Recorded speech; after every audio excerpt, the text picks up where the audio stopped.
नमस्कार बच्चों, स्वागत है आप सबका एक बार फिर से इस YouTube चैनल पर।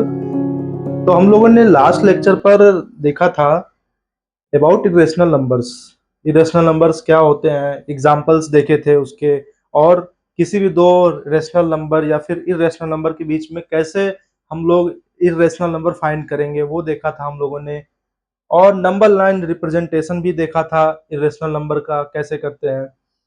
और फिर हम लोगों ने क्लासिफिकेशन किया था रेशनल और इरेशनल नंबर्स के बीच में। मतलब हम लोगों ने कुछ एग्जांपल्स देखे थे कि ये इरेशनल में आएगा या फिर रेशनल में आएगा। तो आज हम लोगों का टारगेट ये रहेगा इस लेक्चर में, हम लोग पहले तो कवर करेंगे कुछ प्रॉपर्टीज ऑफ रेशनल और इरेशनल नंबर्स की। ठीक है, जो इंपॉर्टेंट प्रॉपर्टीज होते हैं और उन पे बेस्ड हम लोग सवाल के थ्रू समझेंगे कि ये प्रॉपर्टी हाँ ये इस पर्टिकुलर एग्जाम्पल पे अप्लीकेबल है। ऐसे करके हम लोग एग्जाम्पल्स के मेथड से मेमोराइज करेंगे। और उसके बाद हम लोग फिर एक छोटा सा टॉपिक बच गया है उस पे नंबर लाइन पे, कि रियल नंबर को कैसे रिप्रेजेंट करते हैं नंबर लाइन पे। वो मतलब एक तरह से इरेशनल का ही पार्ट है, उसको हम लोग देखेंगे आज। ठीक है, तो एक नंबर लाइन वाला हो गया, और फिर उसके बाद हम लोग कुछ ओलंपियाड लेवल के क्वेश्चंस करेंगे और एनसीईआरटी के भी कुछ क्वेश्चंस एंड में करेंगे अभी। तो आज का ये ओवरव्यू है, तो चलो स्टार्ट करते हैं। सबसे पहला है कि हमने एक लास्ट लेक्चर में एक होमवर्क दिया था। यदि तुम लोगों ने लास्ट लेक्चर अटेंड किया होगा तो एक होमवर्क ये था, मैंने दिया था कि तुम लोगों को √7 रिप्रेजेंट करना है on number line without using √6। Generally मैंने क्या बोला था कि ये क्वेश्चन थोड़ा सा ट्विस्ट क्यों है इसमें, क्योंकि जनरली हमने क्या देखा था लास्ट लेक्चर में कि √n जो है can be drawn with the help of √n-1। But मैंने वही मना कर दिया तुमको कि √7 को जो है विदाउट √6 के मदद। ठीक है, तो मैंने इसमें कल तुम लोग को ध्यान से, यदि तुम लोग को याद होगा तो मैंने इसमें बोला था कि यार इरेशनल नंबर को रिप्रेजेंट करने के लिए दो प्रॉपर्टी का यूज होता है। क्या याद है तुम लोग को? दो प्रॉपर्टी, पहला होता था पाइथागोरस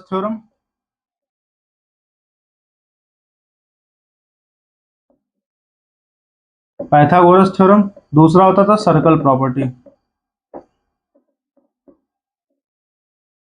तो मैंने तुम लोग से बोला था कि इन दोनों में से किसी एक प्रॉपर्टी में ऐसे चेंज करो कि ये विदाउट 6, यानी हम लोग √7 को ड्रॉ कर सकते हैं। तो आइए देखते हैं सोल्यूशन इसका कैसे ड्रॉ होगा। ठीक है, 7 को कैसे लिख सकते हैं पाइथागोरस थ्योरम के अकॉर्डिंग, यानी हम पाइथागोरस के हिसाब से जानते हैं a² = b² + c² कब होगा? इन अ राइट एंगल ट्रायंगल। ये हो गया b, हो गया c, हो गया a।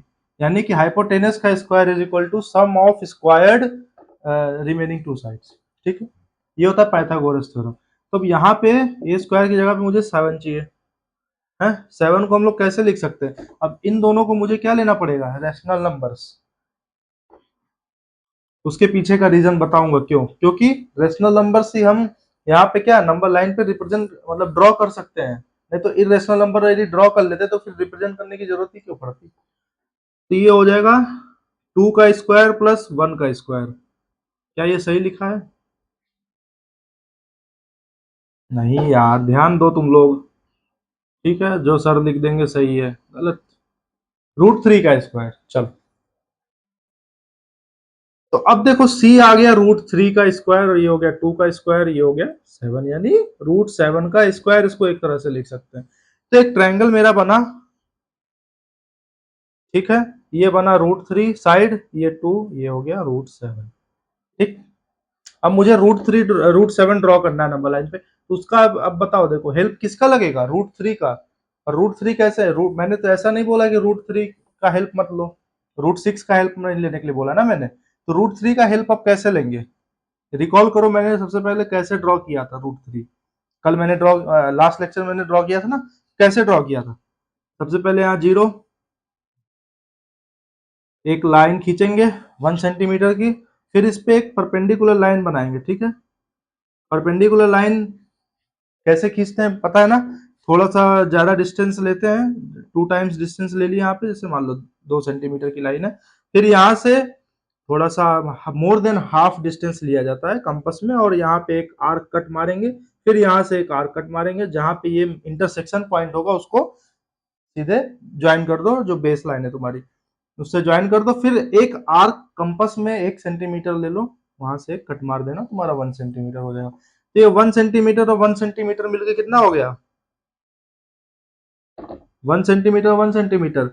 तो ये हाइपोटेनस तुम्हारा जो हो जाएगा √2 हो जाएगा। ओके, √2 हो गया। अब ये डिस्टेंस √2, अब यहाँ पे लगेगी सर्कल प्रॉपर्टी।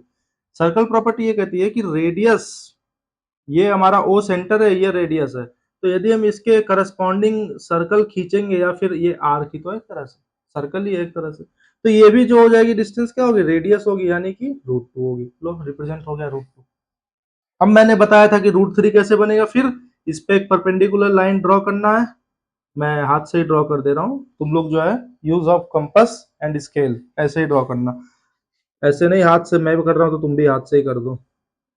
ये हो जाएगा 1 सेंटीमीटर का, ठीक है, 1 ये भी हो गया, ये √2 ही है पूरा, कंफ्यूज मत होना, ठीक है। 1 हो गया तो 1 है। अब यहाँ से फिर इसको ज्वाइन करेंगे हम लोग, ये हो जाएगा तुम्हारा √3 डिस्टेंस हो जाएगा।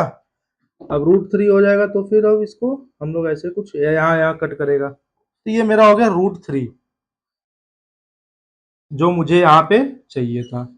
अब √3 मिल गया सर, अब क्या करें, अब instead of drawing 1 centimetre of perpendicular we will draw 2 centimetre. क्यों, क्योंकि यहाँ पे √3 का स्क्वायर 1 हो गया, 2 का स्क्वायर 1 हो गया, ठीक। अब यहाँ पे इसको ज्वाइन कर दो, हो गया ज्वाइन। इसकी रिजल्टेंट वैल्यू क्या आ जाएगी, √7। अब लगा लो फिर से सर्कल प्रॉपर्टी, और इसको यहाँ से ज्वाइन कर दो, ये कहीं यहाँ आके कट करेगा, जिसकी डिस्टेंस हो जाएगी √7। आंसर हो गया बस, ठीक है। समझ में आया, कोई दिक्कत है।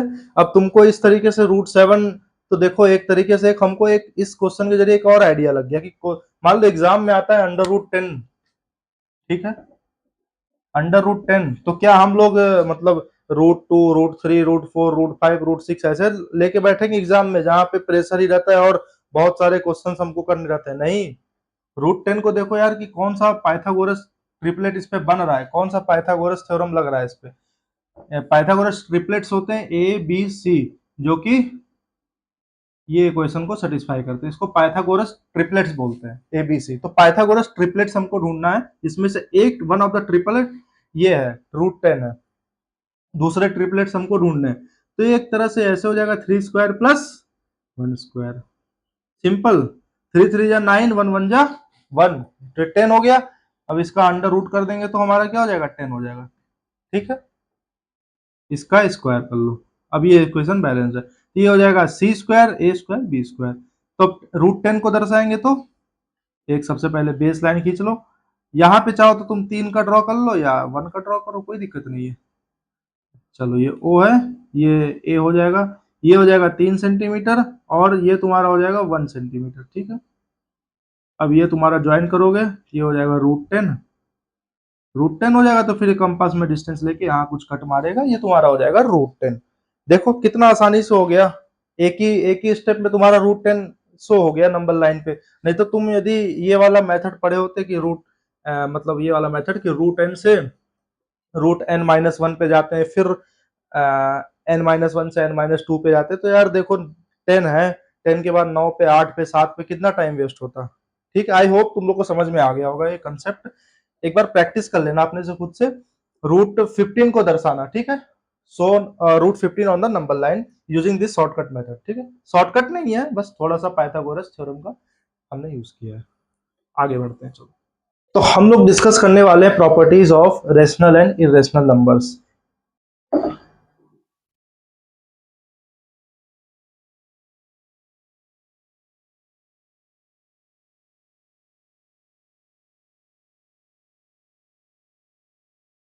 शॉर्ट में लिखा हूं, properties of rational and irrational numbers, ठीक है।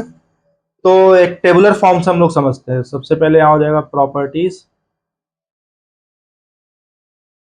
कौन सी प्रॉपर्टी है, देन यहाँ पे आर डैश आर, अभी बताता हूँ क्या इसका मतलब है। आर डैश आई, देन यहाँ पे आई डैश आई। ओके, चल देखो पहली प्रॉपर्टी है, इसका मतलब है कि बीच में ऑपरेटर आएगा। हम लोग क्या करना चाहते हैं, जैसे मल्टीप्लीकेशन, एडिशन, तो ये रिजल्टेंट में क्या आएगा। ठीक है, सबसे पहला ले लेते हैं हम लोग, सबसे पहले बेसिक मेथड एडिशन। एडिशन चलो, तो अब बताओ तुम लोग, रेशनल प्लस रेशनल, कोई भी रेशनल नंबर है 2/7 प्लस 1/3, यदि इसको ऐड करेंगे तो रिजल्टेंट क्या आएगा, रेशनल। साफ साफ दिख रहा है, कहीं इरेशनल टर्म ही नहीं है, फ्रैक्शन ही आएगा। वैल्यू कुछ भी ले लो, 1+2 3 आ जाएगा, तो ये हो जाएगा रेशनल। इसी तरीके से रेशनल प्लस इरेशनल, यहाँ पे डैश का मतलब है कि जो हम लोग यहाँ प्रॉपर्टीज में ऑपरेशन लिखेंगे वो ऑपरेटर यहाँ पे रिप्लेस हो जाएगा। ठीक है, कंफ्यूज मत होना। आर डैश आई है, तो अब रेशनल प्लस इरेशनल यानी कि 1+√3। तुरंत एग्जांपल ले लो, जैसे बोला जाए कि इस, जैसे क्वेश्चन पूछ सकता है तुमसे कि addition operation on the rational plus irrational is always rational और इज ऑलवेज इरेशनल। ऐसे आए, यदि ऑलवेज का कहीं भी टर्म आ जाए ना, तो हमेशा कंट्राडिक्शन एग्जांपल सोचा करो कि ऑलवेज है, मान लो कि मेरे से बोल रहा है कि rational plus irrational is always irrational, तो ऐसा कोई कॉन्ट्राडिक्शन एग्जांपल सोचो कि क्या कोई कभी रेशनल आ सकता है। आओ देखते हैं कैसे। 1+√3 है, इरेशनल है, तो ऐसा तो नहीं आ सकता है। ठीक है, कोई चांस ही नहीं है, क्योंकि इरेशनल नंबर और रेशनल कभी दोनों कैंसिल आउट हो ही नहीं सकते हैं, इम्पॉसिबल। ठीक है, तो ये तो तुम्हारा हमेशा क्या बनेगा, इरेशनल। अब इरेशनल प्लस इरेशनल क्या हो सकता है, आओ एक एग्जांपल लेते हैं, √3 प्लस √2। अब ये देख के क्या लग रहा है सर, ये देख के तो इरेशनल लग रहा है, चलो ठीक है, इरेशनल ले लिया। क्या यही फाइनल आंसर है, नहीं, एक ये भी तो हो सकता है, 2+√3 प्लस 2 - √3। ये एक इरेशनल नंबर और ये एक दूसरा इरेशनल नंबर, इन दोनों में यदि ऐड करेंगे तो क्या बनेगा, √3 कैंसिल आउट हो जाएगा, 2+2 4 हो जाएगा, रेशनल बच गया। तो इस केस में क्या हो सकता है, रेशनल और irrational, depending on the result, depending on क्या हम नंबर ले रहे हैं। ठीक है, एडिशन हो गया। इसी तरीके से सब्ट्रैक्शन ले लो। देखो मैं तुरंत एग्जांपल ही बता दे रहा हूं ताकि तुम लोग भी ये टेबल बनाते समय मतलब रटो ना, एक तुम लोग भी एक फिगर आउट कर लो एग्जांपल कि यार ऐसे इस टेबल को में ये ऑपरेशन भरना है मुझे, तो ये पार्टिकुलर एग्जांपल में मतलब बैठा लूंगा उस समय। ठीक है, जनरेट कर लेना, डेवलप कर लेना इस टाइप के एग्जांपल्स। अब सब्ट्रैक्शन देखते हैं, rational minus rational, 1 - 1 0, 0 is also rational number. अब 1/2 माइनस 1/3 कुछ आएगा, वो भी क्या है, रेशनल ही है, तो ये भी हो जाएगा रेशनल। रेशनल और इरेशनल अगेन 1 - 1/√3। ओके, अब ये क्या है, रेशनल और इरेशनल कभी कैंसिल आउट हो ही नहीं सकते हैं, तो ये भी क्या हो जाएगा, इरेशनल। और इरेशनल और इरेशनल, अभी मैं देखो तुम लोग बताना इसको, यदि मैं ऐसे लिखता हूँ √3 माइनस √2, ये I1 हो जाएगा, I2 हो जाएगा, तो क्या आ रहा है सर, इससे तो इरेशनल आ रहा है, इरेशनल लिख दिया, कोई दिक्कत नहीं है। लेकिन यदि मैं वहीं पे एक ऐसा एग्जांपल ले लूं कि √3 माइनस √3, ये क्या हो रहा है, ये तो कैंसिल आउट हो गया सर, 0 आ गया। दूसरा एग्जांपल, 2+√3 - √3, ये एक नंबर, ये एक नंबर, 2 आ गया, ये तो रेशनल आ गया, मतलब दोनों पॉसिबल है, इरेशनल भी और रेशनल भी।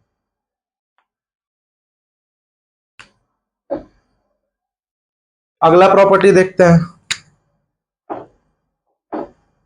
मल्टीप्लीकेशन। ठीक है, रेशनल और रेशनल का मल्टीप्लीकेशन होगा तो 2/3 इंटू 3/2, कुछ भी कर लो।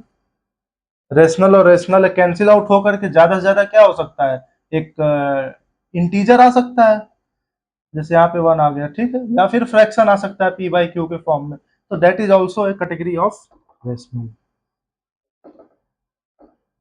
ओके, रेशनल और इरेशनल, कोई एक p बाई क्यू के फॉर्म में लिया गया है और एक कोई तुमको अंडर रूट 3 या फिर कुछ ऐसे मल्टीप्लाई किया जा रहा है, ठीक है। जैसे मान लो यहाँ पे 1/3 इंटू √3 किया गया, तो यहाँ पे क्या आ सकता है, हमेशा ये क्या होगा, √3 का टर्म हमेशा रहेगा इसके साथ में। तो इससे क्या पता चल रहा है कि ये भी रेशनल नंबर, इरेशनल नंबर ही होगा, इरेशनल। क्या मैं आगे बढ़ूं? तुम लोग सेटिस्फाइड हो इस आंसर से? अरे बोलो तो, इस आंसर से क्या सेटिस्फाइड हो? यहाँ तक क्या कंप्लीट आंसर है ये वाला? इस कॉलम की बात मैं कर रहा हूँ पर्टिकुलर। ये बहुत बच्चे गलती करते हैं यहाँ पे। मल्टीप्लिकेशन का केस है बाबू, रेशनल और इरेशनल। रेशनल में यदि मैं जीरो ले लूं और इरेशनल में मैं मल्टीप्लाई कर दूं, कुछ भी फलाना ढिकाना कुछ भी हो जाए, √2/√5 सब हो जाएगा ओवरऑल जीरो, जो कि है रेशनल नंबर। तो इरेशनल और रेशनल दोनों आ सकता है, ये पॉइंट है यहाँ पे, ठीक है। कंट्राडिक्शन एग्जांपल सूझ गया कि रेशनल और इरेशनल का मल्टीप्लिकेशन क्या ऑलवेज इरेशनल होगा। कंट्राडिक्शन एग्जांपल तुरंत मल्टीप्लाइड बाई जीरो। ठीक, आगे बढ़ते हैं। इरेशनल इंटू इरेशनल, अगेन अब √3 को मैं √5 से मल्टीप्लाई करूं, यह हो जाएगा √15। ठीक है सर, इरेशनल आ गया। यार रेशनल आ सकता है कि नहीं आ सकता है इस केस में? यार थोड़ा सोचने वाला बात है कि दो इरेशनल को मल्टीप्लाई कर रहा हूँ, इरेशनल आ सकता है? बिल्कुल आ सकता है सर। ये देखो, √2 इंटू √2,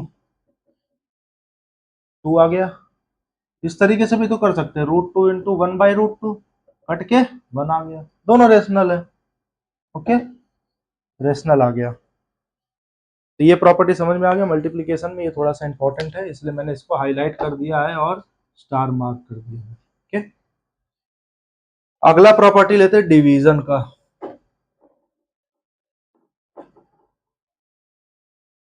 डिवीजन में देखते हैं। अब रेशनल और रेशनल है, दो रेशनल को डिवाइड हमने किया। यहाँ पे एक कंडीशन होती है कि जैसे रेशनल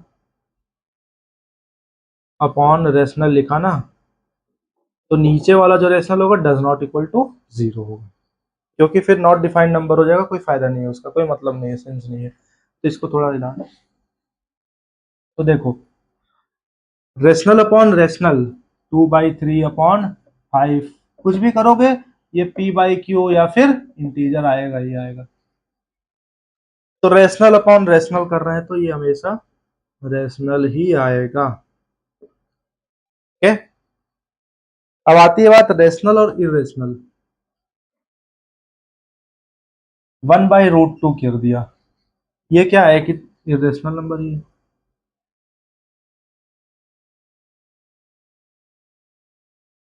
1/√3 कर दिया, ये भी इरेशनल नंबर है, ठीक है। रेशनल नंबर 5 बाई इरेशनल हो गया तुम्हारा √3 प्लस √2, ऐसे कर दिया, ये भी इरेशनल ही है, सारे इरेशनल है, इरेशनल आ गया। ओके सर, ठीक है। बट एक इसमें भी एक ऐसा केस आ सकता है, तुम लोग सोचो जरा, कौन सा केस आ सकता है इसमें? हाँ सही पकड़े, again repeating of zero. Zero divide by कोई भी फलाना ठिकाना इरेशनल नंबर ले लो, कहीं भी दुनिया भर का, हमेशा आएगा आंसर जीरो, बट डिनोमिनेटर में नहीं होना चाहिए, ठीक है। तो क्या आ गया रिजल्ट, इरेशनल और रेशनल, ये भी हो गया तुम्हारा। कंट्राडिक्शन इसमें भी है, ठीक है, जीरो वाला, तो इसको भी याद रखना। ये सब जो एनालिसिस है ना, थोड़ा सा हेल्प करता है तुमको जब उस टाइप का क्वेश्चन पूछेगा कि ऑलवेज वाले कंडीशंस हो गया या फिर इम्पॉसिबल वाले कंडीशंस हो गया, बोल देगा कि मल्टीप्लिकेशन या division of two irrational numbers या rational and irrational number is always irrational. तो इस टाइप के क्वेश्चंस को हैंडल करने के लिए ये सारा एनालिसिस तुमको पता होना चाहिए, ठीक है। डिवीजन करते हैं इरेशनल और इरेशनल को। जैसे √3/√5 लिया, तो इसमें क्या आ गया, इरेशनल। इरेशनल तो साफ साफ दिख रहा है। बट यदि मैंने वही √3/√3 सेम ले लिया, तो कट के ये तुम्हारा क्या आ जाएगा, 1 आ जाएगा भाई। तो 1 आ गया मतलब रेशनल। ओके, समझ गए। चलो अगला ले लेते हैं, पावर। पावर आई होप सबको पता होगा, एक्सपोनेंट। जैसे 2 का स्क्वायर, 3 का क्यूब, 4 का बाई क्वाड्रेटिक, जिसका पावर 4 बोलते हैं, ठीक है। तो पावर क्या होगा, पावर के केस में अब देख लेते हैं। जैसे रेशनल है, रेशनल का पावर n कर दिया मैंने। n कोई भी तुम्हारा हो गया इंटीजर। इंटीजर यानी माइनस, नेगेटिव नंबर्स भी, पॉजिटिव नंबर्स भी और जीरो भी। तो रेशनल के ऊपर पावर लेना है। जैसे मान लेते हैं यार, चलो 2/3 का पावर मैंने ले लिया 3, या फिर 2/3 का पावर मैंने -3 ले लिया। -3 मतलब फ्रैक्शन हो जाता है, रिवर्स हो जाता है, तो ये हो जाएगा 3। ऐसे हो गया, ठीक है। तो एक कैलकुलेशन करेंगे तो भी क्या आ रहा है, एक फ्रैक्शन ही आ रहा है, दैट इज रेशनल नंबर। तो रेशनल का पावर n करेंगे, n यदि इंटीजर है, ठीक है। यहाँ पे हम लोग एज्यूमशन ले रहे हैं कि n इंटीजर है। n यदि तुम्हारा रेशनल नंबर हो जाएगा, तो मे बी ये पॉसिबिलिटी हो सकती है 2/3 का पावर 1/2 कर दिया, जो कि हो जाएगा अंडर रूट। तो ये क्या आ जाएगा, इरेशनल नंबर। तो इसलिए हम लोग थोड़ा सा सिंप्लिसिटी के लिए पावर को जो है इंटीजर ले रहे हैं, ठीक है। तो रेशनल का पावर n जो है हमेशा क्या आएगा, रेशनल ही आएगा। ओके, अब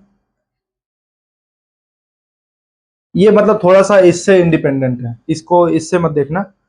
पावर जो है थोड़ा सा ये इंडिपेंडेंट है। ये यहाँ मैं लाइन खींच देता हूँ, ठीक है, ये हटा देता हूँ।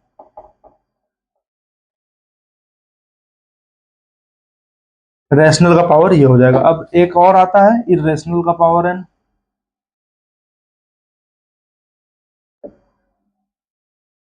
इरेशनल का पावर n, ठीक है। अब डिपेंड करता है, देखो हम लोग ऐसे डायरेक्टली कोई कंक्लूजन नहीं निकाल सकते। तो ये हो जाएगा, रेशनल भी हो सकता है और इरेशनल भी हो सकता है। जैसे देखो कैसे, अब √3 दिया हुआ है, √3 का स्क्वायर किया मैंने तो ये 3 हो जाएगा। Okay, that is rational. But यदि मैंने वही √3, ये पावर 4 है, मतलब 3 का पावर 1/4 है, अब मैंने होल स्क्वायर लिया, तो ये हो जाएगा 3 का पावर 1/2, क्योंकि 2 से 4 कट जाएगा तो बचेगा 1/2। ओके, √3 बाई तो √3 हो जाएगा ये, विच इज इरेशनल। ये बहुत अनप्रिडिक्टेबल है, मतलब ये डिपेंड करेगा कि n क्या है और ये नंबर क्या है, दोनों पे डिपेंड करता है। तो यहाँ से कंक्लूजन क्या निकला, और हाई, कुछ भी हो सकता है। ये हो जाएगा पावर की प्रॉपर्टी, ठीक है। एक और होता है, छोटा सा कंसेप्ट है एक और, जिसको बोलते हैं डेंसिटी प्रॉपर्टी नंबर्स की, ठीक है। उसको बताता हूँ, इतना नोट डाउन कर लो, इरेज कर रहा हूँ मैं। What is this density property. Density property ये कहता है कि देयर आर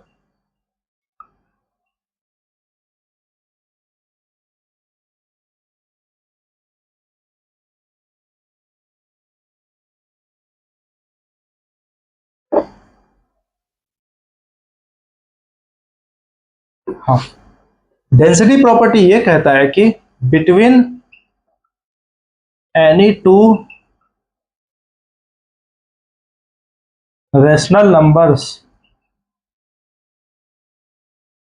पहला, there exist infinite number of rational number, rational numbers.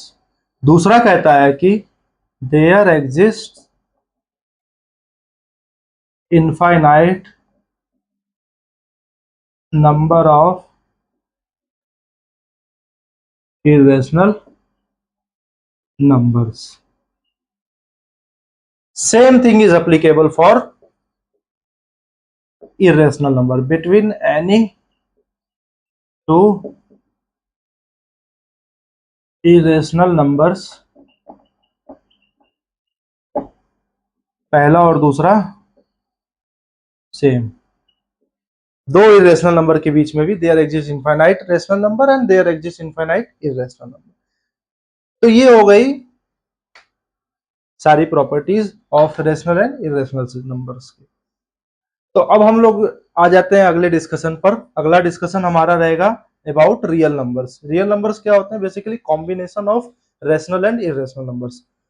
तो सबसे पहले रियल नंबर्स देखते हैं क्या क्या होते हैं, फिर उसके बाद हम लोगों ने रियल नंबर के रिप्रेजेंटेशन देखेंगे नंबर लाइंस पर। रियल नंबर्स क्या होते हैं? रियल नंबर्स होते हैं combination of rational and irrational numbers. मतलब एग्जाम्पल से समझते हैं, जैसे 5/√3 पाई। तो मतलब कॉम्बिनेशन यानी कि रेशनल भी एक तरह से रियल नंबर है और इरेशनल भी एक इंडिविजुअली रियल नंबर है, और दोनों तो अलग बात है।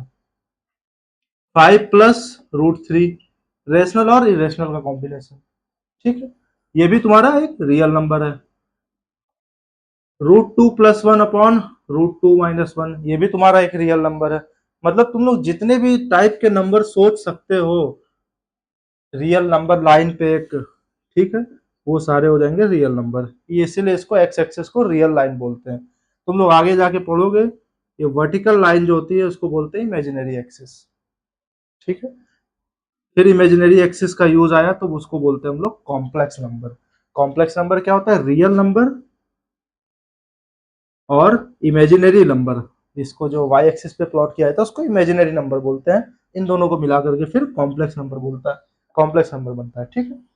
तो बाद की बात है, जब आएगा तब बताएंगे। अभी के लिए एक आइडिया रख लो, कॉम्प्लेक्स नंबर क्या होता है? रियल और इमेजिनरी का कॉम्बिनेशन। तो अभी हम लोग बात करते हैं रियल नंबर की। देखो इसमें एग्जाम में इस टाइप के क्वेश्चंस आते हैं रियल नंबर से, कि तुम लोग को दे दिया जाएगा कि एक रियल नंबर है, ठीक है, उसको प्लॉट करना होगा नंबर लाइंस पर। अभी तो ऑपरेशंस वाले क्वेश्चंस में आगे आने वाले लेक्चर्स में कवर करूंगा कि कैसे कैसे क्वेश्चंस बनते हैं। इसके बाद रियल नंबर पढ़ाने के बाद फिर मैं वापस से रेशनल नंबर के प्रॉपर्टीज पे, जैसे रेशनलाइजेशन होता है, ठीक है, हम लोग कैलकुलेशन को सिंप्लीफाई करने के लिए रेशनलाइजेशन करते हैं, उसको क्या यूज है उसका, तो उसको हम लोग क्वेश्चंस के थ्रू समझेंगे आगे। अभी हम लोग रियल नंबर को लाइन नंबर लाइन पे कैसे रिप्रेजेंट करना है। कोई भी तुमको नंबर दे दिया जाए, उसको कैसे तुम रियल नंबर लाइन पे रिप्रेजेंट करोगे। आओ देखते हैं। हम लोगों ने देखा था कि इरेशनल नंबर या फिर रेशनल नंबर को कैसे रिप्रेजेंट करते हैं। रेशनल नंबर हम लोगों ने बहुत ही सिंपल सिंपल देखे थे, जैसे √2, √3 हो गया, √7 हो गया, या ऐसे करके रूट में अंदर में क्या होना चाहिए? इंटीजर। हम लोगों ने ऐसा देखा था। व्हाट इफ की अंडर रूट में तुम्हारा आ जाए रियल नंबर? रियल नंबर ये कैसे करेंगे सर? ये तो देख के बहुत डर लग रहा है। जैसे फॉर एग्जांपल रूट में आ गया तुम्हारे पास 9.3, अंडर रूट में 12.2, ऐसे करके नंबर्स आ गए तुम्हारे पास। या फिर इरेशनल नंबर्स में तुमको इंस्टेड ऑफ √2 ये तुमको दे दिया गया, जैसे मान लो कोई एक real real sorry irrational number दे दिया गया, जैसे 2.23451789 dot dot dot dot dot dot, ठीक है, ऐसे करके दे दिया गया इंस्टेड ऑफ √2। कोई एक ऐसा नंबर दे दिया, बोला गया कि इसको अब रिप्रेजेंट करो नंबर लाइन पे। कैसे करोगे? स्केल में देखो, स्केल में 15 सेंटीमीटर वाली जो अपनी स्केल होती है उसमें एक सेंटीमीटर होता है, फिर उसके बाद मिलीमीटर्स में डिवाइड होते हैं। तो यार मेरे पास तो अप टू डिवाइड बाई 10 तक का ही डिवीजन है मेरे पास, मतलब मिलीमीटर तक ही मैं जा सकता हूँ। मतलब 2.2 तक मेरे पास अच्छा एक स्केलिंग है मेरे पास कि 2.2 में रिप्रेजेंट कर सकता हूँ ड्रॉ नंबर लाइन पे, ठीक है। बट व्हाट अबाउट 3, 4, 5, 1, 7, 8, 9, इसको कैसे सॉल्व करेंगे? आओ देखते हैं। सबसे पहले हम लोग इस टाइप के नंबर्स को रिप्रेजेंट करना सीखेंगे, फिर इन टाइप के नंबर्स को सीखेंगे कैसे रिप्रेजेंट करते हैं। वन बाय वन देखते हैं, डरना नहीं है, ठीक है। समझते हैं कंसेप्ट कैसे इसको रिप्रेजेंट करना। प्रॉब्लम समझ में आ गई? प्रॉब्लम क्या है कि पहले हम लोगों ने इसको इस टाइप के नंबर्स को रिप्रेजेंट करना सीखा था। जो कि मतलब सिंपल थे, यूजिंग पाइथागोरस थ्योरम और सर्कल प्रॉपर्टी से हम लोगों ने इन दोनों को रिप्रेजेंट किया था नंबर लाइंस पर। बट अब हमारे पास चैलेंज थोड़ा सा नया आ गया है कि अब ये इस टाइप के नंबर जो है स्केल्स, नॉर्मली स्केल जो है प्रोवाइड करता है अप टू 1 प्रिसीजन 2 प्रिसीजन, बहुत अच्छा है ये साइंटिफिक स्केल ले लिए तो। But what about this 5 7 9 precision तक का मुझे वैल्यू चाहिए रिप्रेजेंट करना। तो देखो कैसे करते हैं आज। जैसे एग्जांपल दिया हुआ है 2.234517 डॉट डॉट डॉट डॉट बोल दिया, plot this number on real number line up to 5 digits. बोल दिया 5 डिजिट तक करना है मुझे, मतलब 1 2 3 4 5 यहां तक मुझे करना है, ठीक है। ऐसे एग्जाम में वो देगा, तुमसे ये नहीं कहेगा कि तुम 10 डिजिट कर लो 20 डिजिट कर लो, ऐसे नहीं देगा, क्योंकि उन एग्जामिनर को भी पता है कि बच्चा जो है अप टू यदि 5 तक करता है तो मतलब उसको कंसेप्ट क्लियर है, वो आगे भी कर सकता है, ठीक है। तो इसको हम लोग बोलते हैं, इस मेथड को सक्सेसिव मैग्निफिकेशन मेथड। ये क्या है सर? सक्सेसिव मैग्निफिकेशन मेथड ये कहता है कि जैसे एक स्केल में एक पार्ट है, ठीक है, ये पार्ट है मेरे पास, फिर मैं इस पार्ट को जूम आउट करूंगा, क्योंकि मुझे पता है यार ये ए है ये बी है, इन दोनों ब्लॉक के बीच में मेरा नंबर कहीं लाई करेगा, यहाँ कहीं लाई कर सकता है, ठीक। तो मैं अब इसको जूम आउट करूंगा, फिर एक इसका एक स्केल बनाऊंगा, ऐसे ऐसे ऐसे ऐसे, फिर मुझे पता है कि इन दोनों के बीच में करेगा, फिर इसको मैं जूम आउट कर लूंगा, ठीक है।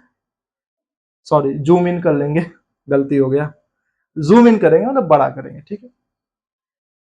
ऐसे कर लिया मैंने, अब यहाँ पे फिर पता चला कि इसके बीच में आ रहा है, फिर इसको ऐसे कर लिया, तो देखो कितना अच्छे से मेरे पास मैग्नीफाइन होता जा रहा है, हर एक स्टेप पर स्टेप बाय स्टेप मैग्निफिकेशन होता जा रहा है। इसी को बोलते हैं सक्सेसिव, मतलब स्टेप बाय स्टेप, और मैग्निफिकेशन मतलब बड़ा होता जा रहा है, ठीक है। एग्जाम्पल से देखते हैं, समझ में आ जाएगा तुम लोग को।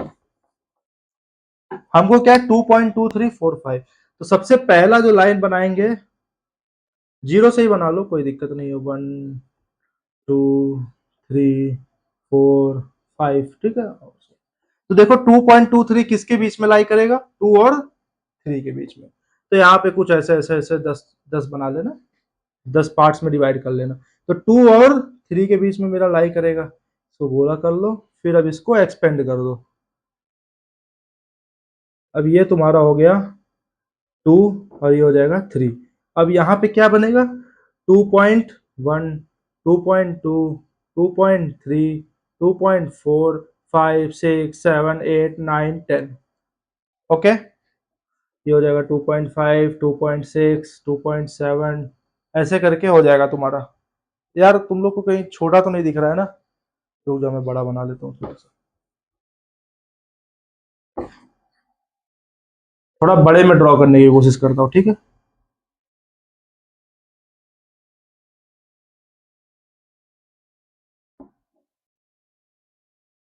अब पता है कि ये 2 और 3 के बीच में लाई करेगा, तो 2 और 3 इसको हम लोग करते हैं मैग्निफिकेशन, मैग्नीफाई इसको हम लोग करते हैं, मैग्नीफाई मैंने किया इसको, ठीक है। ये आ गया 2, ये आ गया 3, ये हो गया 2.1 2.2 2.3 2.4 2.5 6 7 8 9। अब देखो 2.2 और 3 है, 2.234 है, 2.23 है, तो 2.23 किसके बीच में लाई करेगा, 2.2 और 2.3 के बीच में। तो अब इस पार्ट को मैं मैग्नीफाई करता हूँ, यहाँ पे भी 10 पार्ट होंगे, ठीक है। तो ये ऐसे बनेगा,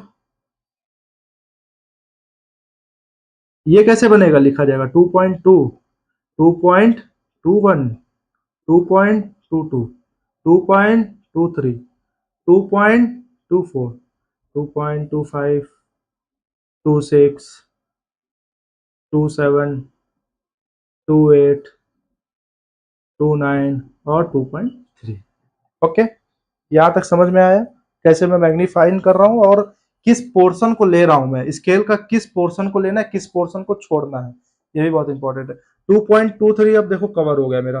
अब 3 के बाद क्या है, 4 है, मतलब 2.234, मतलब 2.23 और 2.24 के बीच में आएगा। तो मैं इस पार्ट को ले लूंगा, अब इस पार्ट को ले लिया, फिर से मैग्नीफाई कर दो।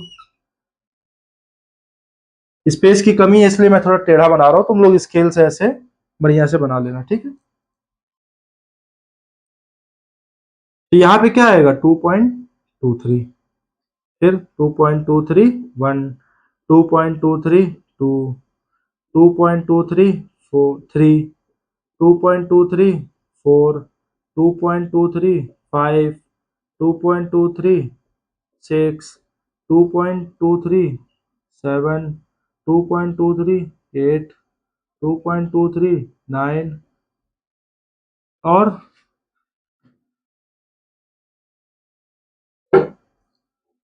ये हो जाएगा 2.24।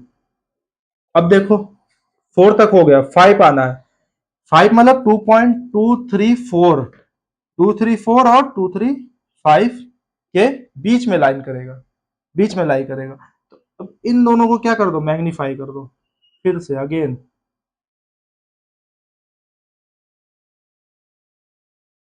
मैंने मैग्नीफाई कर दिया। अब मैग्नीफाई कर दिया, फिर से सेम प्रोसेस, 2.23 4 है 1, ओके, 2.23 4 2, 2.23 4 3, 2.23 4 4, 2.23 4 5, 4 6,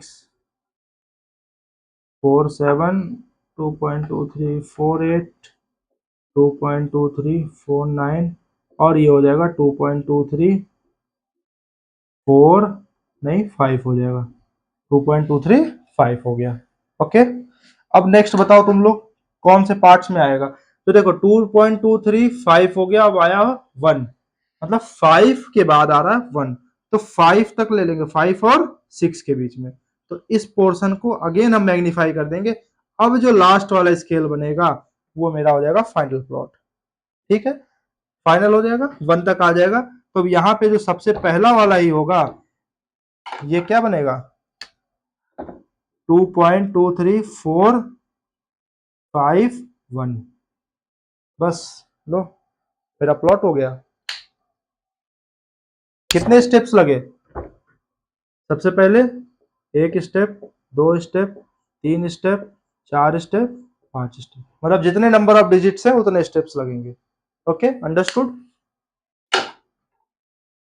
आई होप तुम लोग को एक क्लियर है, थोड़ा सा लॉन्ग मेथड है बट ये तरीका है। एग्जाम में जनरली पूछेगा तो तुमसे 2-3 डिजिट तक दे सकता है, 5 से ज्यादा कभी नहीं देगा, ठीक, इतना ध्यान रखना। चलो अब हम लोग आ जाते हैं एक और इंटरेस्टिंग क्वेश्चन पर, कि जैसे मान लो हम लोगों को अब इस फॉर्म में इंस्टेड ऑफ डेसिमल फॉर्म के अलावा हम लोग को ऐसे दे दिया कि यार अंडर में 9.3 दे दिया, ओके, इस टाइप का क्वेश्चन दे दिया हम लोग को प्लॉट करने के लिए। अब हम लोग इस टाइप के क्वेश्चंस को कैसे करेंगे यार, या तो एक तरीका है इसकी डेसिमल वैल्यू फाइंड करो, डेसिमल वैल्यू फाइंड करो स्क्वायर रूट का, ठीक है, जो कि कैलकुलेटर तो अलाउड है नहीं एग्जाम में, तो बहुत दिमाग चक्कर आ जाएगा इसका, मतलब डेसिमल वैल्यू निकालने में। ठीक है, निकाल सकते हैं, निकाल लेना, यहाँ पे कुछ वैल्यू आएगा, फिर उसको ट्रंकेट कर देना, ट्रंकेट अप टू मान लो लेट से 5 डिजिट्स तक, जैसे मैंने अभी पहले क्वेश्चन में किया ना, पिछला क्वेश्चन में कि 5 डिजिट तक मैंने दिखाया था, तो उसको ट्रंकेट कर लेना 5 डिजिट तक का, फिर उसको सक्सेसिव मैग्निफिकेशन मेथड से रिप्रेजेंट कर देना। एक तरीका तो ये है। तो ये देखो काट लिया जाएगा नंबर यहाँ पे, क्योंकि इरेशनल नंबर है, तुमने वैसे तो पहले बात तो ट्रंकेट किया, एक्चुअल में तुमने शो नहीं किया है, ठीक है। तो ये मेथड एक बैकअप प्लान हो सकता है कि तुमको मान लो ये एक्चुअल मेथड नहीं पता है तो एग्जाम में ये लिख के आ जाओ, कुछ तो नंबर मिल जाएगा, पार्शियल मार्किंग मिल जाएगी। बट सर हमको तो टॉपर बनना है, हमको फुल मार्क्स चाहिए क्वेश्चन में, तो उसके लिए क्या करें? उसके लिए मैं मेथड बताता हूँ, उसको तुम लोग सीखो, उसको फिर अप्लाई करना दूसरे दूसरे नंबर्स पर। देखो ये मेथड समझ में आ गया, मैं इरेज करता हूँ।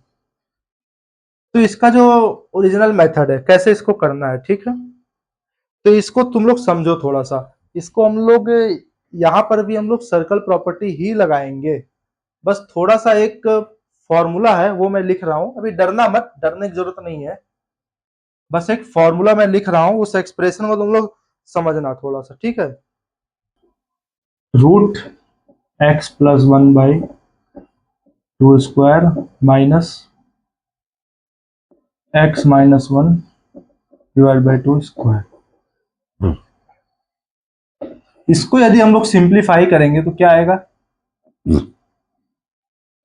Square plus 1 + 2x/2 minus x square plus 1 minus 2x/2 का अंडर रूट है।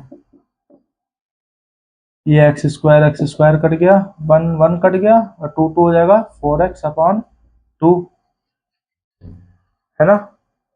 2 हो जाएगा 4x/2, तो ये हो जाएगा, क्या हो जाएगा, सॉरी ये 4 हो जाएगा ना, स्क्वायर, ठीक है, 4 हो जाएगा, 4 कैंसिल हो जाएगा, अंडर रूट ऑफ एक्स आ गया। ये हम लोग थोड़ा सा यूज करेंगे, मैं तुमको सिंप्लीफाई करके बता दिया हूं कि यहाँ पे ये फॉर्मूला लगेगा। अब इस फॉर्मूला के थ्रू अब कुछ कुछ तुम लोग को चमक रहा है क्या कि यार ये रूट एक्स जो है एक तरह से रूट ऑफ 9.3 है, मतलब x belongs to real number, ठीक है।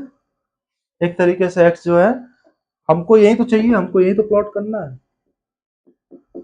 ये आ गया हमारे पास। अब देखते हैं इस फॉर्मूला को हम लोग कैसे यूज कर सकते हैं रिप्रेजेंट करने के लिए। थोड़ा कॉम्प्लेक्स लग सकता है स्टार्टिंग में, डोंट वरी, मैं हूं ना, बताऊंगा तुमको अच्छे से, तुमको एक end of the class lecture तुमको एक भी पर्सन कंफ्यूजन नहीं रहेगा, मैं सारा क्लियर करके ही जाऊंगा यहाँ से। तो देखो इसका मोटिव क्या है, सबसे पहले हम लोग एक रियल लाइन ड्रॉ करेंगे जो कि होगा इस वैल्यू से इस वैल्यू का, जैसे 9.3 दिया ना स्क्वायर रूट में, तो 9.3 का एक हम लोग लाइन ड्रॉ कर लेंगे। 9.3 सेंटीमीटर का एक लाइन हम लोगों ने ड्रॉ कर लिया, ओके। इसको नाम दे देता हूं पी और क्यू, ठीक, कोई दिक्कत नहीं सर। चलो एक कंस्ट्रक्शन मैं करता हूं यहाँ पे छोटा सा, एक 1 सेंटीमीटर का आर मान लो, एक मैंने लाइन खींच दिया, कोई दिक्कत है? अब इसको मानो diameter of a circle, diameter of a circle इसको मैंने मान लिया। तो अब इसका सबसे पहले से सेंटर फाइंड आउट करेंगे। सेंटर कैसे फाइंड आउट करेंगे? इसका परपेंडिकुलर बाइसेक्टर या फिर सेंटर पॉइंट निकालना। तो सेंटर पॉइंट निकालना है, कंपास में आधे से ज्यादा डिस्टेंस लो, एक आर्क इधर से कट करो, एक आर्क इधर से कट करो, ये कहीं आके इधर गिरेगा, ये तुम्हारा दे देगा सेंटर पॉइंट। अब सेंटर पॉइंट है, रेडियस की डिस्टेंस ले लो, यहां से सर्कल बना लो, बन गया सेमी सर्कल। कोई दिक्कत यहां तक? अभी तक सब कुछ समझ में आया ना? फिर से रिपीट कर देता हूँ, पी क्यू एक लाइन ड्रॉ करेंगे जिसकी लेंथ होगी स्क्वायर रूट के अंदर जो भी रियल वैल्यू है उसकी वैल्यू हो जाएगी, ओके। फिर 1 सेंटीमीटर हम लोग एड ऑन करेंगे, इसका रीजन मैं बताऊंगा क्यों हम लोग एड ऑन कर रहे हैं 1 सेंटीमीटर। 1 सेंटीमीटर मैंने एड ऑन किया, फिर उसके बाद क्या करेंगे, सेंटर पॉइंट निकालेंगे, क्योंकि पी और आर हमारा हो गया now diameter of a circle, जो हम लोग सर्कल कॉन्स्ट्रक्ट करने जा रहे हैं। तो उसका सेंटर फाइंड आउट करेंगे। सेंटर मैंने कैसे फाइंड आउट किया, सबसे पहले आर पर, मतलब पी आर जो है मेरा लाइन सेगमेंट है, उसका हाफ से थोड़ा सा ज्यादा कंपास में डिस्टेंस लेंगे, फिर एक कट मारेंगे आर से, एक पी से मारेंगे, जहां इंटरसेक्ट करेगा उसको, उसके करस्पॉन्डिंग जो परपेंडिकुलर है जहां पे इंटरसेक्ट करेगा पी आर लाइन पर, वो मेरा हो जाएगा सेंटर ऑफ द सर्कल। फिर एक हाफ यानी सेमी सर्कल ड्रॉ कर देंगे। तुम लोग कंपास से करना, मैं तो हाथ से कर रहा हूँ, ओके। अब इसको इरेज कर देते, कोई काम नहीं इसका। अब मेरे पास ये पी और आर एक सेमी सर्कल मिल गया मुझे, ठीक है। अब मैं इसको ज्वाइन कर देता हूँ, क्यू को इससे ज्वाइन किया, इससे लेट से ओ, ओ तो इसको दे दिया नाम, इसको दे दिया एस, ठीक, कोई दिक्कत। इसको अब मैं मिला देता हूँ, ओएस को। ओके, ओएस को मैंने मिला दिया। अब तुम लोग ध्यान से देखो, यदि मैं इसकी बात करूं तो ओएस का लेंथ कितना होगा यार, ये बताओ। लेंथ ऑफ ओएस, इसको बार से रिप्रेजेंट करते हैं, मतलब एक ओएस का लाइन सेगमेंट, ये लाइन सेगमेंट को बार से रिप्रेजेंट करते हैं। ठीक है, ओएस का लाइन लेंथ क्या होगा, डायमीटर बाई 2, क्योंकि ये भी क्या है, एक रेडियस ही तो है सर्कल का। डायमीटर बाई 2, और डायमीटर कितना है मेरा सर्किल का, पी आर। पी आर एक लाइन सेगमेंट है, इसलिए ऊपर बार लगेगा, पी आर बाई 2। और पी आर कितना है, 9.3 प्लस 1/2। ओके, फॉर सिंप्लिसिटी मैं इसको एक्स ही रखता हूँ, एक्स प्लस 1/2, सपोज दैट कि हमारा एक्स के इक्वल है। ओके, जनरलाइज कर रहा हूँ मैं, फॉर्मूला कैसे आ रहा है। तो ओ एस की वैल्यू आ गई हमारे पास x plus 1/2। Okay, O Q की वैल्यू कितनी होगी, ध्यान से देखना। ओ क्यू, ओ क्यू की वैल्यू होगी, सर हमको ज्योमेट्री आती है, हम इसको लिख सकते हैं ओ आर में से क्यू आर का लेंथ यदि हम लोग घटा देंगे तो मेरे पास ओ क्यू का लेंथ आ जाएगा, क्योंकि ओ आर बड़ा है, उसमें से क्यू आर घटा दिया तो ये आ जाएगा। ओ आर क्या है, अगेन रेडियस है सर, मतलब डायमीटर बाई 2। और क्यू आर की लेंथ क्या है, 1 है, बाई कंस्ट्रक्शन, मैंने कंस्ट्रक्ट किया था। तो डायमीटर बाई 2 का लेंथ कितना है, अभी मैंने यहाँ से कैलकुलेट किया है, एक्स प्लस 1/2, और ये हो जाएगा -1। तो अब इसमें से कल सब्ट्रैक्ट कर दो, एक्स प्लस 1 -2/2, ये आ जाएगा तुम्हारा x -1/2। Okay, you got this value, यहाँ तक कोई कंफ्यूजन नहीं ना। चलो आगे बढ़ते हैं। अब ये आ गया, इसकी वैल्यू हो गई तुम्हारे पास एक्स प्लस 1/2, और इसकी वैल्यू हो गई ओ क्यू की वैल्यू एक्स -1/2। अब according to the Pythagoras theorem, क्योंकि ये परपेंडिकुलर है तो राइट एंगल ट्रायंगल है, यहाँ पे हम लोग पाइथागोरस थ्योरम लगा सकते हैं। ओके, हम लोग यहाँ पे पाइथागोरस थ्योरम लगाते हैं, तो हाइपोटेनस की वैल्यू कितनी है, एक्स प्लस 1/2, और बेस मान लो। ठीक है, बेस की वैल्यू है एक्स -1/2, तो परपेंडिकुलर की लेंथ क्या हो जाएगी, इस परपेंडिकुलर की लेंथ, परपेंडिकुलर की लेंथ हो जाएगी under root of hypotenuse square minus base square. ये क्या हो जाएगा, एक्स प्लस 1/2 का होल स्क्वायर माइनस एक्स -1/2 का होल स्क्वायर। सर ये एक्सप्रेशन तो कहीं देखा देखा लग रहा है। हाँ बच्चा, स्टार्टिंग में ही तो मैंने ये एक्सप्रेशन सॉल्व कराया है। ठीक है, इसकी वैल्यू यहां से ले लेंगे, क्या आ जाएगी, √x, जो कि आ गया √9.3 √x। मतलब ये जो QS की वैल्यू है, ये हमारे पास आ गई √9.3। इसको तुम लोग स्केल से मेजर करोगे तो आएगा √9.3, जो कि है हमारा एक्चुअल मेजरमेंट। बस ये रहा इस पूरे सवाल का तोड़, ऐसे बनेगा ये सोल्यूशन। इसको तुमको एक पैसे भी रखने की जरूरत नहीं है, 1% भी, बस कंस्ट्रक्शन यहाँ पे ओवरऑल समझना है कि तुमको कंस्ट्रक्शन में क्या करना है।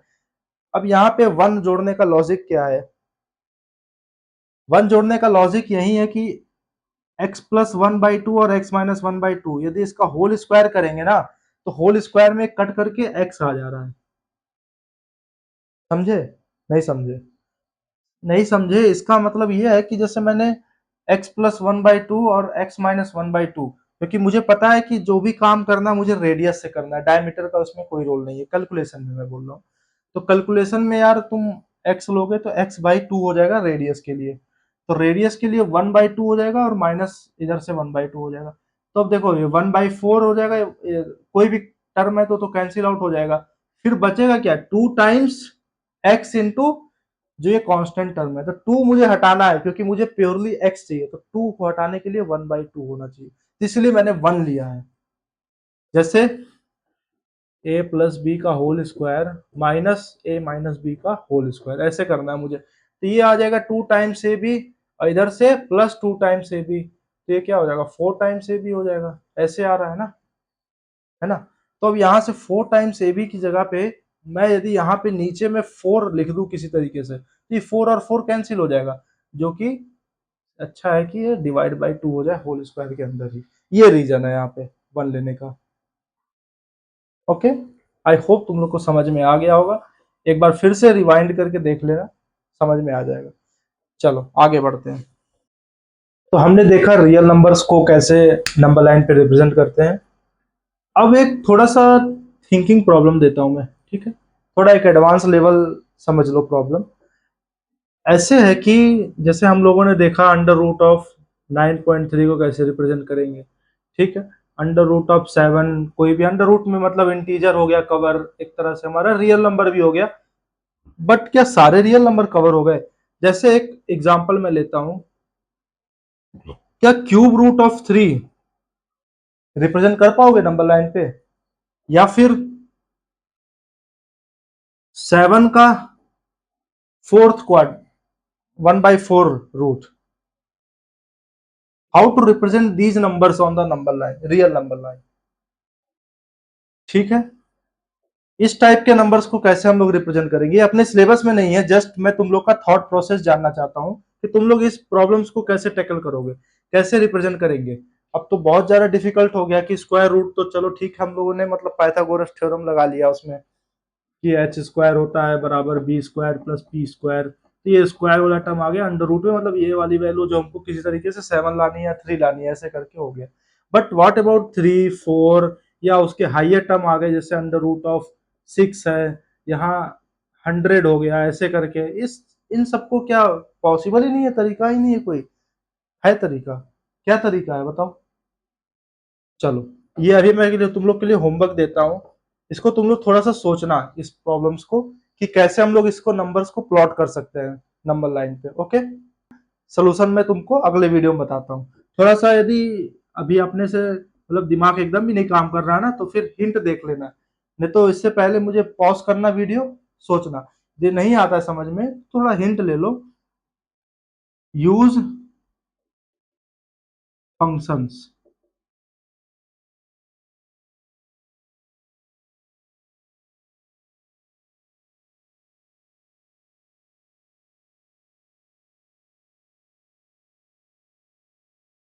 तो कुछ क्वेश्चंस कर लेते हैं, फिर उसके बाद वाइंड अप करते हैं सेशन को। तो क्वेश्चन कुछ इस प्रकार है। पहला question, an irrational number between 2 and 2.5 is। चार ऑप्शन दिया है, इसमें से बताना तुमको कौन सा इरेशनल नंबर है 2 और 2.5 के बीच में। Root 11, root 5, B option, C option is root 22.5, D option is root 6। Okay, root 7 है, सॉरी। चल, take your time and find the right option. Okay, solve करता हूं मैं।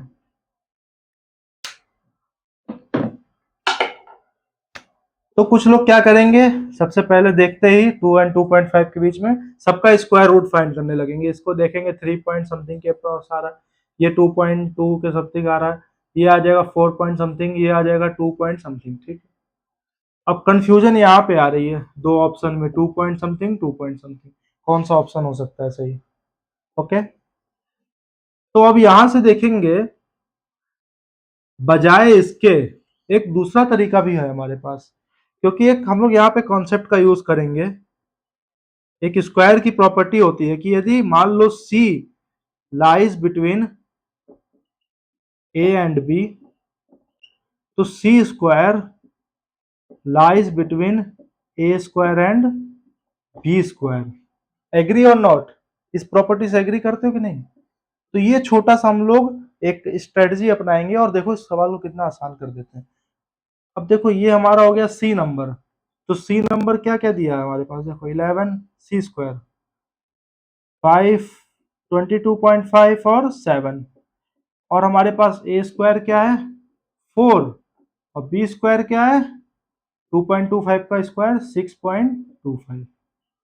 अब 4 और 6.25 के बीच में कौन सा है, एक ही तो नंबर है 5, तो ऑप्शन बी इज करेक्ट। थोड़ा सा हम लोगों ने स्मार्टनेस दिखाया, instead of finding the square root, square is very easy compare to, ठीक है। तो ये सब छोटे छोटे स्मार्ट तरीका होते हैं ये सब प्रैक्टिस से ही आएगा, ठीक है, कहीं सब किताबों में नहीं लिखा रहता है, सब प्रैक्टिस से आता है, अनुभव से आता है। तो कीप प्रैक्टिसिंग, ऐसे ऐसे क्वेश्चंस एक्सप्लोर करते रहो। अगला क्वेश्चन पे आते हैं। Find value of 0.87 bar plus 0.13 का bar. Option A is 1, B is 1.01 bar, C is 1.10 bar, D is 1.010 bar. How to do this question? कुछ बच्चे क्या गलती करते हैं यहाँ पे, सबसे पहले देखेंगे 0.87 पे बार लगा है, इसको अप्रोक्सीमेट करके लिख देते हैं 8787, 4 डिजिट तक ले लिए, क्या ही फर्क पड़ता है। ठीक है, सही बात है, लेट्स डू इट। 0.13 7 3 10 का 0 हासिल लगा 1, 0 हासिल लगा 1, 7 3 10 0, 10 1 11 के 1 लगा 1, 8 1 9 10 का 0 हासिल लगा 1। अब 1.0100 आ रहा है, इस हिसाब से कौन सा ऑप्शन मैच कर रहा है? यदि मान लो लास्ट का 0 भी इग्नोर कर दिया जाए तो 1.01 फिर 0, ये भी हो सकता है, और 10 तो नहीं होगा, 1 भी नहीं होगा, ये भी हो सकता है, कौन सा होगा? फिर क्या करेगा बच्चा? 5 डिजिट लेगा, 87878, या फिर 7 6 डिजिट ले लेगा, फिर कुछ आएगा रिजल्ट, फिर जाके एलिमिनेट करेगा। तो हो गया ना लंबा process. Why to do this method? जब मेरे पास एक, मैंने तुम लोग को प्रीवियस के लेक्चर्स में एक मेथड सिखाया है, तुम लोग को याद करो कौन सा मेथड लगेगा यहाँ पे, बताया मैंने, decimal to p by q conversion, है ना, decimal to p by q conversion.